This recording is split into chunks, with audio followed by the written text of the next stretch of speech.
Well, this was going to be a video of my face, but instead it is a video of this Coca-Cola bottle. Mainly because I looked at my face and I did not like what I saw.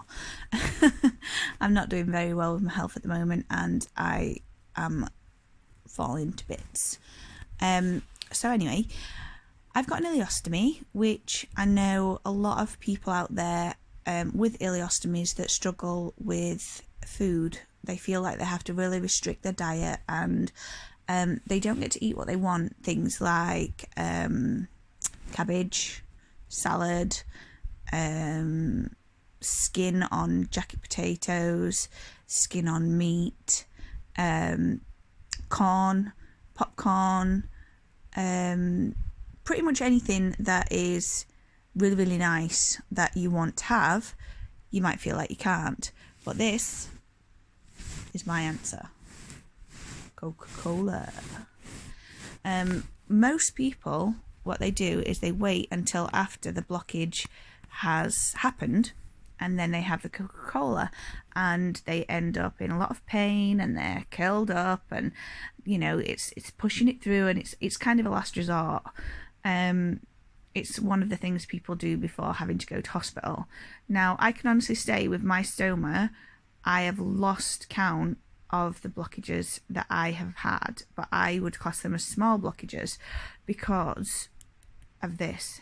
At first I was just drinking it afterwards, like everybody recommended, and it did help, but it was quite a painful process. But what I do now, as you can see, some's gone out of my bottle, and that's because I'm about to have my tea. And then when I have my tea, because it's going to have some food in it that I class as like danger food, that's quote marks when you can't see my face, danger, like a little rabbit, danger food. What I do is I sip the Coca-Cola alongside the meal. If I drink loads of it, if I drink the whole bottle, I'm not going to have the meal because it'll just make me too gassy. I won't be able to eat it all. But if I sip it alongside the meal, and make sure that I chew really, really well, generally, fingers crossed, I don't get a blockage. If I do get a slight one, what I then do is have a warm bath, massage my stomach. I like to keep my bag on in the bath. I don't like to take it off. Some people do. I just massage my stomach around my stoma, and then if it's night time, I'll sleep, have a rest. The next day, I'll have more Coca-Cola. I've also found tea helps because of the caffeine in the tea. Helps things rush through, but the carbonation in the Coca-Cola really helps.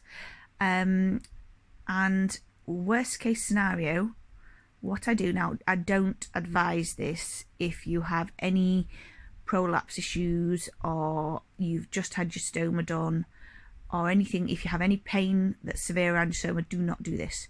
But if you're just a bit uncomfortable and you think there's a blockage and you think it's just, you can kind of feel it right there. I know doctors say you can't feel it, but you can. What I do is I gently squeeze around my stoma.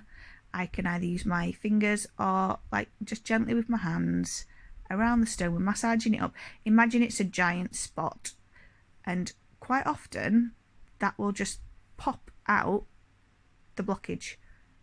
But be aware that once that is out, you need to make sure you're somewhere that you can catch the rest of it.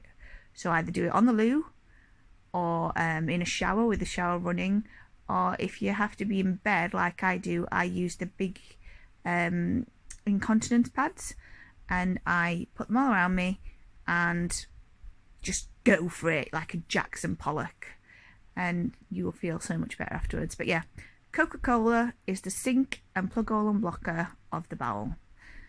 So definitely give it a go. I don't think it has to be like proper Coca-Cola, but I do believe it has to be Coca-Cola because there's some things in there. The same thing which will clean gold rings is a thing that will also clean out your bowel.